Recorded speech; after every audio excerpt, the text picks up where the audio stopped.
I hacked my parents' Swinger account when I was a teenager, so this was back in the mid-2000s. I was 19 at the time, at university, and spending significant time away from home. Looking back now, I do recall both her and my father's behavior at dinner parties they would host, so I'm honestly not surprised. Anyway, one particular night while I was writing some assignments up, I found an adult dating site in the browser history. Now, I can't give you a reason as to why I did what I did. Suffice it to say that I was too horny for my own good, and that my mother was relatively young and attractive. And being the eldest child, I knew it could not be from a sibling. This was long before autofill existed, so I had nothing to really go off, except that it was either one of my parents or both. As I grew up while the internet was in its infancy, I had an understanding about computer programming, so I found and installed a keylogger and had it run in the background. Sure enough, the next week I came back, after I trawled through 7 days of logs. I had a username and password, so I logged in. What I found was my parents' couple's profile for swinging, which had been active for over a year, with chat logs and full profile. There was around 20 photos uploaded, pretty much all of my mother, including full nudity spread, using toys, and one of her performing oral onto men.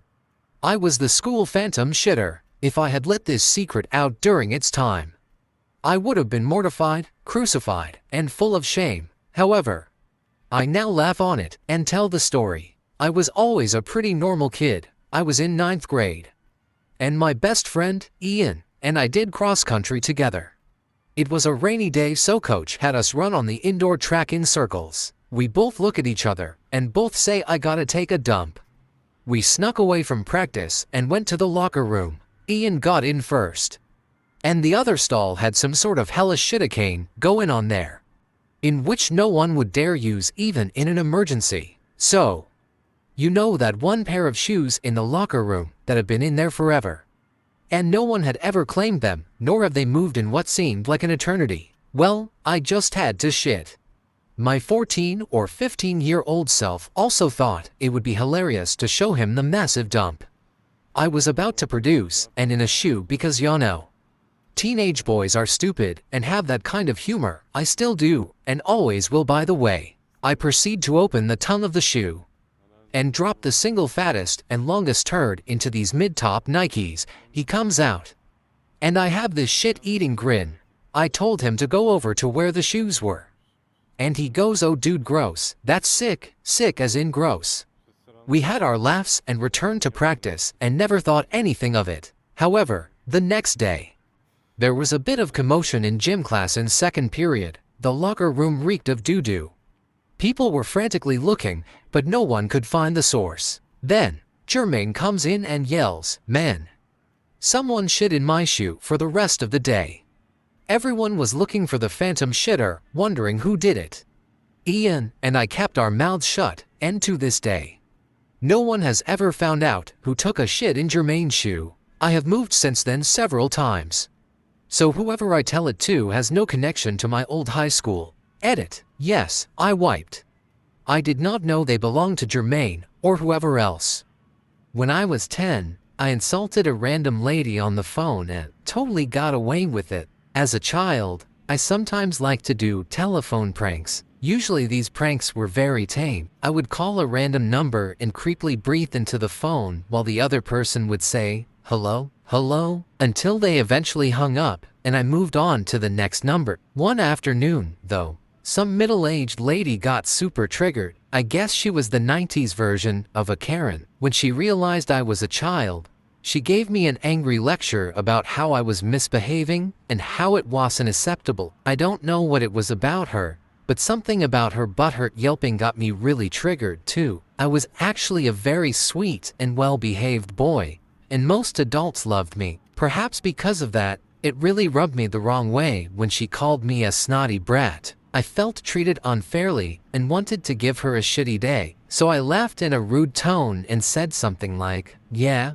well, you couldn't possibly know, 'cause you're dumb as rocks." There was a short pause. She was clearly stunned by my words before she totally freaked out. At this point, I let loose like my 10-year-old tongue had rarely let loose before. I called her a nasty old witch, a dumb crackwhore, a disease, you name it. Any insult that came to my mind, I promptly hurled at her. Some of the things I called her were hilarious, But some of them were 100% over the boundary, as in, I'd be angry if my child said them to an adult, let alone a stranger. Some of the things I called her were hilarious. But some of them were 100% over the boundary, as in, I'd be angry if my child said them to an adult, let alone a stranger. It was still a pretty new technology. And so when the lady claimed to have my landline phone number, the one I was calling from, I assumed it was just a bluff. Unfortunately, it wasn't. About 15 minutes later, she called back, and my mom picked up before I could stop her. At this point, I was genuinely terrified. Some of the things I had said were pretty horrible. Unfortunately, my mom wouldn't it. About 15 minutes later, she called back, and my mom picked up before I could stop her. At this point, I was genuinely terrified. Some of the things I had said were pretty horrible, and I knew my mom would hate it. Like I said, I was usually a goody two shoes who was always nice to everyone and brought home good grades from school, so it made sense for my mom to be very skeptical. And yet, that angry lady was totally right about what I had done. After some back and forth, my mom called me and said, "There's a lady here who claims that you called her before and insulted her horribly. Is that true?" I gave her my most innocent smile and said, "Huh? Insulted her? No, I was playing in my room. I didn't call anyone." My mom just said, "Yeah, I thought so." Then she went back on the phone and said to the lady, "I just asked my son, and he says he didn't do any such thing. I also don't think he would ever do such a thing. Frankly, you seem like you've got some screws loose. Don't call us anymore. You probably misdialed, or maybe you imagined the whole thing." I heard the lady screaming and shouting in anger. And then my mom hung up on her and simply went back to her gardening work. I've never told my mom that that crazy lady actually hadn't been crazy, and that she had been saying the